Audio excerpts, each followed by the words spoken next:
لبيك اللهم لبيك لبيك لا شريك لك لبيك إن الحمد والنعمة لك। আলহামদুলিল্লাহ, আজ আমি আপনাদের সম্মুখে যে ইসলামের ইতিহাসে সর্বপ্রথম বেদাত সম্পর্কে আলোচনা করব। তো এখানে আল্লামা ইবনে তাইমিয়া মতে ইসলামে বেদাত প্রচলন রাসূলুল্লাহ জীবন দ্বারা সংগঠিত হয়েছিল। এই প্রসঙ্গে তিনি বলেন যে এখানে ফতোয়া মাজমুয়া এবং বুখারী শরীফ 3414, 6531 এবং 476 নম্বর পৃষ্ঠা এবং হাদিস নম্বরের মধ্যে দেওয়া আছে। আল্লাহ রসুল হারুরিয়া ফেরকা উদ্ভাবন কথা বলেছেন, কেননা তারা বেদাতের প্রথম দল ছিল যারা রসুল্লাহ যে অন্তিমের পর সর্বপ্রথম বেদাতি হিসাবে আবির্ভূত হয়েছিল। এবং তিনি আরও বলেন যে ইবনে তাইমিয়া আরও বলেন সর্বপ্রথম বেদাত হলো আবদুল্লাহ ইবনে ফুল খুসাইসারা তামিমি হুনায়ন যুদ্ধের গনিমতে বন্টনের সময় বলেছিল কি যে হে আল্লাহ, আপনি রসুল আপনি ইনসাফ করুন। রসুল্লাহ বলেছেন আমি যদি ইনসাফ না করি তাহলে এই পৃথিবী আর কে ইনসাফ করবে। এবার এইতে বোঝা গেল ইসলামের সর্বপ্রথম বেদাত হলো আল্লাহ রসুলের সাথে বেদাত করা। তারপরে এখানে আল্লাহ রসুল সাল্লাল্লাহু আলাইহি সাল্লাম বেদাতীদের থেকে যে উম্মতকে সতর্ক করেছেন তাদেরকে চিনার জন্য কিছু নির্দেশন বর্ণনা করা, এবং আল্লাহ রসুল বেদাতীদের থেকে যে উম্মতকে সতর্ক করেছেন তাদেরকে চিনার জন্য কিছু নির্দেশন বর্ণনা করেছেন। তাহলে এখানে অতি বিলম্বে শেষ জামানে এমন কিছু ফেরকা দল বের হয়ে যাবে যারা বয়সে কম হবে, আকালেও হবে ভঙ্গুর, এবং তারা রসুল্লাহর হাদিস বর্ণনা করতে তারা কণ্ঠনালীর নিচে ইমান কি যাবে না। তারা দিন থেকে এমনভাবে বের হয়ে যাবে যে তীর ধনুক থেকে বের হয়ে যায়। অতএব তাদেরকে যেখানে পাও হত্যা করো, কেননা তাদের হত্যাকারীকেও কিয়ামত দিবসের সওয়াব দেওয়া হবে। এইতে প্রমাণিত হলো দুই প্রকার বেদাত অস্তিত্ব শরীয়তে বিদ্যমান আছে। শরীয়তের বিদ্যমান এখানে আছে। একটা ইমাম শাফি বলে বেদাত হচ্ছে দুই প্রকার, বেদাতে মাহমুদা আর বেদাতে মাজমুমা। হাদিসের মধ্যে বর্ণনা করেছেন যে হযরত বুখারী শরীফের মধ্যে এবং তিরমিজি এবং মিরকাতুল মাফাতি হাদিসের মধ্যে বর্ণনা করেছেন হযরতে বেলাল ইবনে হারিস মুজাইনি রাহমাতুল্লাহ আলাইহি তে বর্ণিত আল্লাহ রসুল বলেছেন, যে ব্যক্তি আমার সুন্নতের সময় এমন কোন সুন্নতকে জীবিত করছে যা আমার পরে মিটে গিয়েছিল, বিনিময়ে সে সব লোকের সমপরিমাণ সওয়াব পাবে যার উপর আমল করবে, অথচ এতে তাদের সওয়াব কোনো অংশ হ্রাস পাবে না। এবং যে ব্যক্তি কোনো গুমরাহি নতুন পথ বেদাআতি সৃষ্টি করেছে যাতে আল্লাহ তাআলা তার রসুলের রাজি নন, তো তার জন্য সেই সব লোকের পরিমাণ গুনাহ রয়েছে, যারা তার সাথে আমল করবে তাদেরকে গুনার কোনো অংশ হ্রাস করবে না।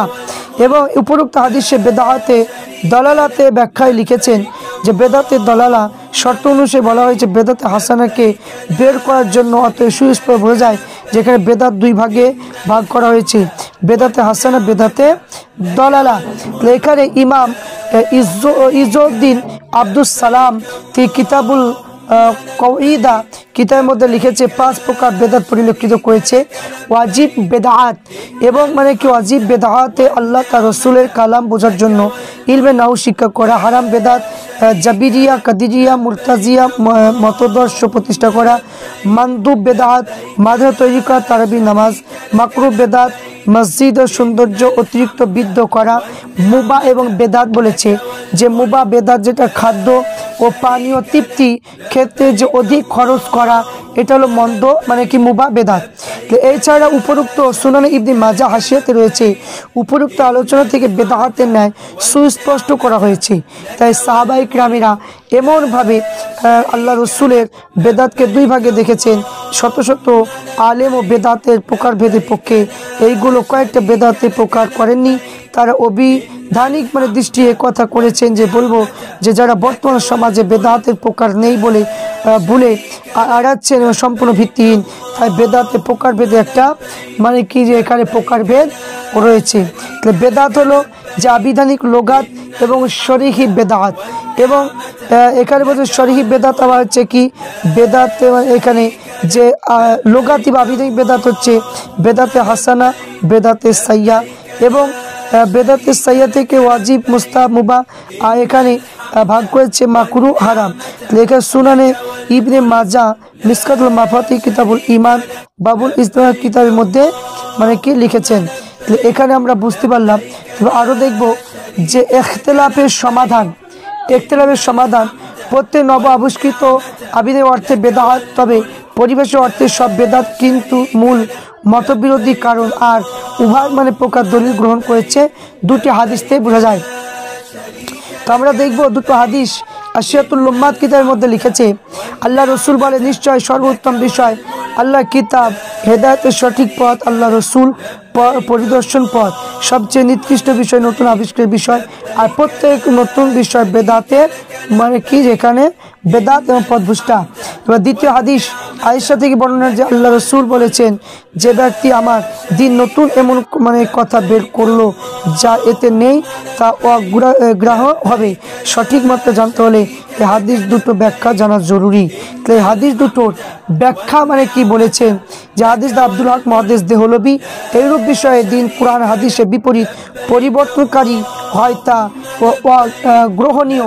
তাই এইখানে মিন শব্দটা এখানে এসেছে যে অনির্দিষ্ট, তাই এটা খাইরুল কুরুনের সাথে যে নির্দিষ্ট হতে পারে না, তাই অর্থ এটা হাদিসে বেদাতে মাত্র পথভ্রষ্টতা।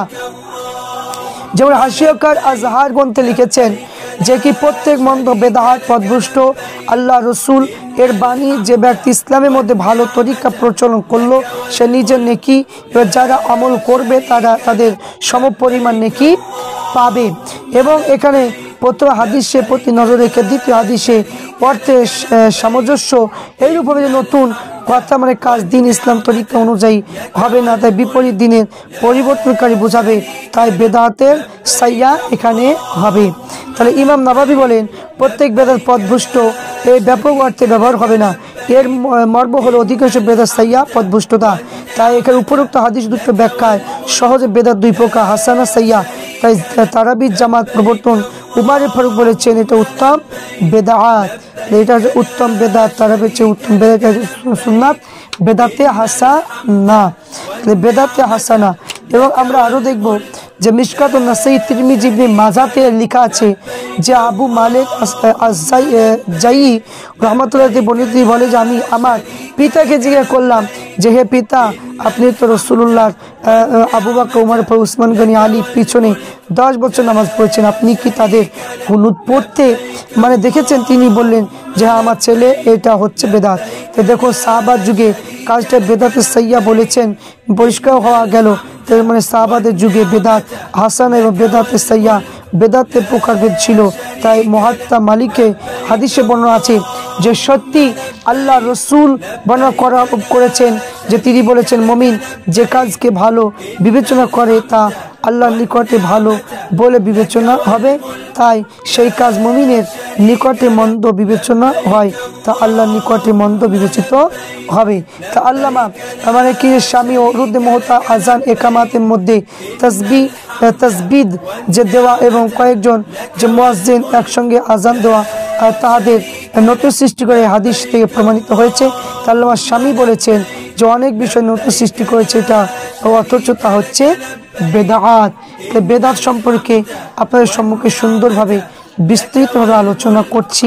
আল্লাহ পাক রব্বুল আলামিন আমাদের এই বেদাতকে সঠিকভাবে বোঝার তৌফিক দান করেন।